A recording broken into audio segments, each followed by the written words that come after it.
I know you've mentioned Carlos Huertas to us several times over the last couple of years when we've been talking about drivers you've been working with, and I've probably been fairly dismissive along the lines of, yeah, Carlos is quite quick, but is he going to deliver? And you've always been there saying, this guy can drive the lap.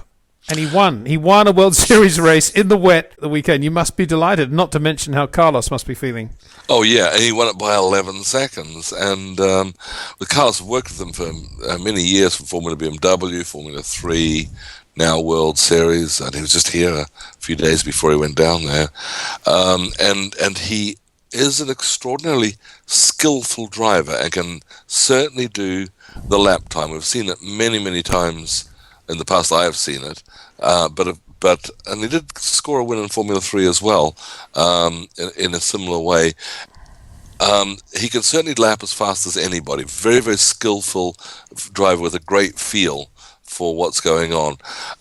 What the next phase, I think, with Carlos is perhaps once he has to go into combat with people, because I don't know, I'm not sure in all those years. I haven't seen him overtake anyone. I'm going to ask him when I see him next. Have you overtaken anyone, Carl? Because I'm sure he has.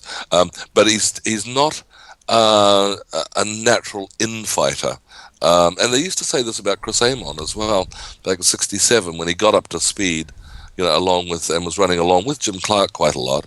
Chris kindly said then, that Jim was maybe past his best then. I think he was being kind, and he would be very good at maintaining the pace with Clark in a lot of races towards the end of '67, early '68, the Tasman series. But they were saying, but has he learned to race yet? And I feel similar about Carlos, that once he gets a bit more meat on the bone in terms of true combat, he could deliver. It was a great result, and I mean, he won it, and some good people behind him. But Rob, this is a driver that not too many people who even follow motorsport closely will be particularly aware of. I know Trevor Carlin has obviously run him for a couple of years and rates him. But so I'm interested from your perspective to talk a little bit more about this, because this is a driver in effect that you've taken from a relatively young, inexperienced age, and here he is now at the level of winning World Series races in difficult conditions. And I think it would be very useful for all of us to get to use this Carlos example as a way of understanding how you and others like you, if they're out there, can actually shape and bring a driver out of what is basically his young natural self, if you like, and take him beyond that. And what is it you've changed, for example, and how has Carlos developed over the years? What have you worked on with Carlos? Well, it starts off with simply everything. So there's the obvious things you put in, the structure, make sure that you're in charge of everything that's coming in front of you. I know that sounds simple, but if you're stopping, make sure you stop. If you're changing direction, make sure you change direction. Don't have corners going on too long. If you're accelerating, you need traction. Know how to use your throttle, and so on. Obviously, the next part where we do work on the diagonals and flat patches and where you can find time in a track, which is these days often between the corners, because and then shortening up the corners as much as possible. In the older days, of course, you could have longer corners going on, one steering wheel movement, and so on, because there wasn't the penalty in terms of tire scrub. So Jackie Stewart out here talking a lot about the way Jenson Button drove in 2009, saying yes, he used to do that one wheel movement and rolling around the corner, and Stewart did that. Jim Clark didn't. Jim Clark was more manipulative, but if you were better than the rest, which Stewart certainly was post '68, then you could beat them by doing that, by not being the world's most manipulative driver, but just superbly skillful.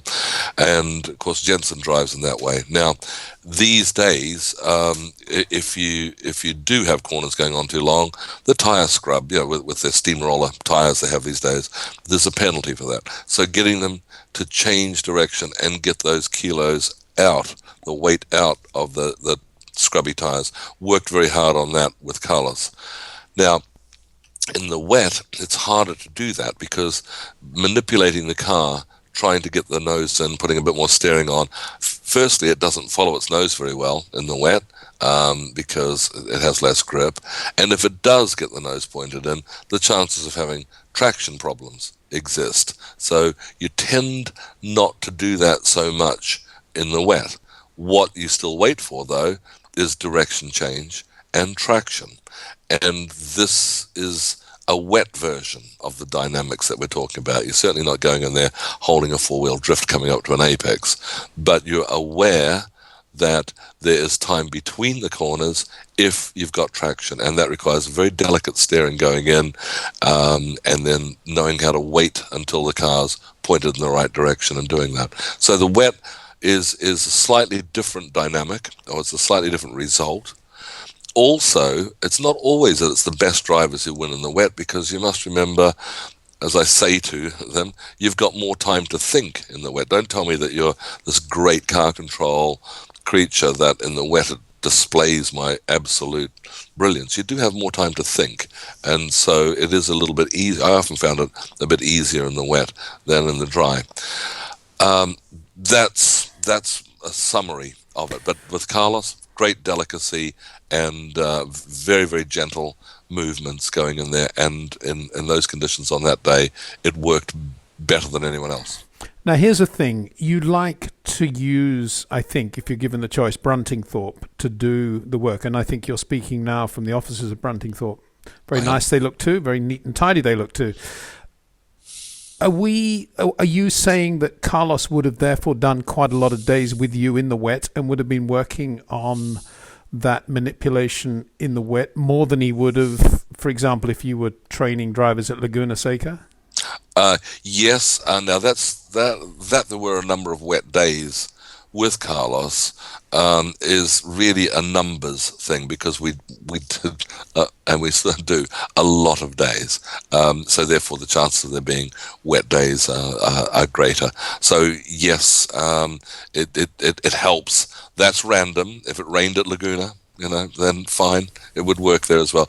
But you're not really all just looking for wet weather days. You're looking for the value of a direction change and traction. And it's just a more delicate exercise in the wet than it is in the dry. But yes, a lot of wet days with Carlos here. Well, that's a precursor to my next question, which actually came in from a viewer last week, which was, why do you like to use Bruntingthorpe, and why don't you use well-known race circuits? And in the case of the IndyCar drivers, why don't you use Laguna Seca or wherever? No, well, of course I do, as it happens. We do our filming from here.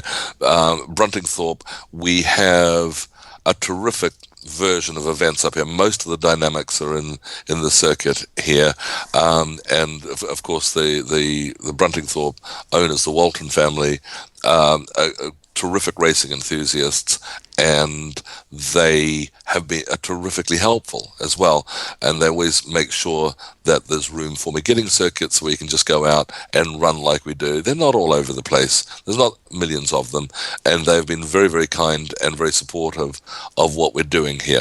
So therefore, the access, the way that we're dealt with here, you can see now, we're sitting here filming. They've gone out of their way to make sure we can do that.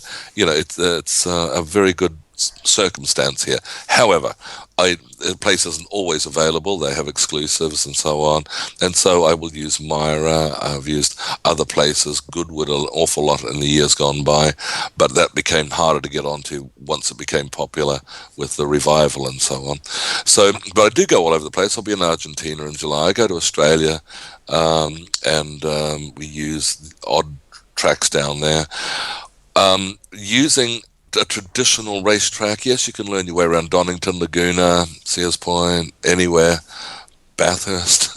You can do that stuff, and that can be quite useful but learning a track, I don't think is that difficult for people. Simulators will show you whether it goes left or right somewhere. A racing driver shouldn't take that long to learn a track. What we're doing is going into the person's brain, coming out their hands and feet, and saying, this is something that changes you, and you take that to every track you go to. It's like having a new set of rubber for every lap that you do. We'll pick up a few tenths of a second here, and those principles you work on here. For instance, J.R. Hildebrand was just here a couple of days ago, and just before Long Beach as well, and back again. We've been working here. He's flown back yesterday to go to Brazil. Whilst we were doing it, and I don't talk to him a lot about ovals, although I raced plenty of them, we were working on one or two principles here, and just over lunch he goes, you know what, I think I can use this for the exit of turn 4 and turn 2 at Indy, which is coming up in a few weeks there. And so he'll take that back. That came from the time pondering and going backwards and forth here at Bruntingthorpe. So it's not that it is Bruntingthorpe, it's just having time to get into the driver's brain. The facility, of course, is superb in the way they deal with us here. Time and pondering, not two words we hear often associated with the fast-moving world of Formula One. And I guess that's one thing it's another thing that one can say about Carlos Huertas. He's spent an awful lot of time with you. Can you quantify that? How many days would you have done with Carlos? I would hate to say. I would hate to say, because I don't want to put him in that circumstance. But he's not the only one. But it's not uncommon to spend, 100 days with a driver over a 6-7 year period. It happens more than you think. But that's to say that a lot of drivers spend a lot of time here. Point taken. Another driver you mentioned when we last spoke to you that you were working with in World Series was Nico Muller, who also went well in Barcelona. He qualified quite well, and he had a 5th place as well. Nico, very, very talented, and Swiss driver, and absolutely is working at it, very, very gifted, and is going to emerge at the front end as well. And we know we've got the Van Dorns, Magnussen, Da Costa, those people, but Nico is right on their gearbox, and as the year goes by, you'll be seeing him performing at absolutely the same level as the ones who are contracted to the Formula One teams. A very gifted guy and terrific personality, doing a very, very good job. Magnussen, another one, terrific driver, very gifted, and all as well, and understands all the dynamics, I think, of how to get the most out of his car. And Rob, I know you're also a big fan of Richie Stanaway, who sadly is not doing World Series this year after that unlucky accident he had, coincidentally involving Carlos Huertas at Spa last year. But he's now racing Porsche Super Cup. It'll be interesting to see how he goes with a good team, Dams finding their way into Porsche Super Cup. But you've got a lot of time for Stanaway, I think. If there was ever another Ronnie Peterson on his way through, it's Richie Stanaway. He had a few incidents, as did Ronnie probably in his early days.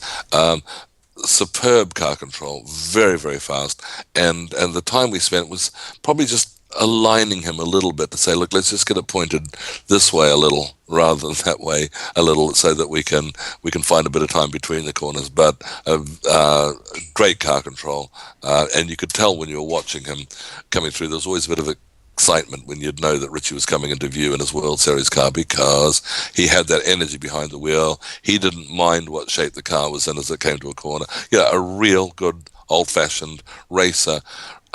Reminded me a little bit of Marco Andretti. Very, very similar style. These guys would win a dirt track world championship, standing on their head. So like Richie, hopefully he'll get back into single seat. It's very good that he's got a good professional drive, but it would be good to see him back in a single seater as well. I'm sure he feels that way. Rob, I know you've been aware of our website where we've been following Jim Clark's 1963 season, and we've just had the Aintree 200 where Jim's finished an excellent third, swapping cars halfway through the race. But now he's going to Indy, testing again, coming back to do the Daily Express Trophy. The BRMs are looking quite good. I just wonder how you think it's shaping up for Team Lotus, the 63 season in which we find ourselves. Well, clearly that he had to take over Travis Taylor's car in that race, coming third. There's still some unreliability problems with Lotus, so we've got to say Graham Hill's going to be the champion in '63. It's obvious, don't you think? And I wondered what you thought about Denny Ham's win in the Formula Junior race in the wet at Aintree, and I should comment here that Bruce McLaren said after that win that he was very impressed with Denny because he's one of these New Zealanders that's working with Jack Brabham, learning from the great mechanic driver, building his own cars. And on that basis, with Bruce saying those sort of things, one assumes that Denny's got a bit of a future ahead of him as well. Well, it looks like, and he'd be able to afford to buy some shoes. Don't forget, he would have won that race barefooted, and he used to walk around the workshop, Brabham's workshop, barefooted as well. That's from those Tapuki, that's where he came from in New Zealand, I guess, on those loose metal roads and driving his father's truck. So yeah, and Bruce could buy him a pair of shoes. They could be a good team. Rob, as ever, brilliant talking to you. Have a lovely day. Who are you working with today? Can we ask? Well, actually, a gentleman driver today who his name is Nick Jarvis. He's a terrific guy, and he buys all those cars and things that you'd sort of like to buy. He's a classic rally enthusiast, so he's not only got some terrific classic rally Fords, he bought the Transit van that they used in 1968, and he's kitted it out and restored it to exactly how the Ford Works team used that Transit van, and he trailers his historic rally car around with that. A proper enthusiast. Well, I can't let you go without saying then you do also work with rally drivers, right? Oh yeah, they do a lot of the rally drivers. Obviously, they come and go, but I've seen Nico Hervinen here a fair bit, and Chris Atkinson, Australian driver, should be having a good drive. Gron Home, Pater Solberg, those guys have all come through. We do a lot of the rally drivers, yeah, mainly for the tarmac rallies because that makes more sense. Although they're finding some of it works on the gravel, and we are getting complaints about how boring the rallies are looking now, as they're there's a little bit less of the Scandinavian flick and a little bit less opposite lock coming into the corners or coming out of them as well. But do a lot of the rally drivers. I won't use the left foot braking phrase in front of you, Rob, but you're not a great fan of left foot braking, are you?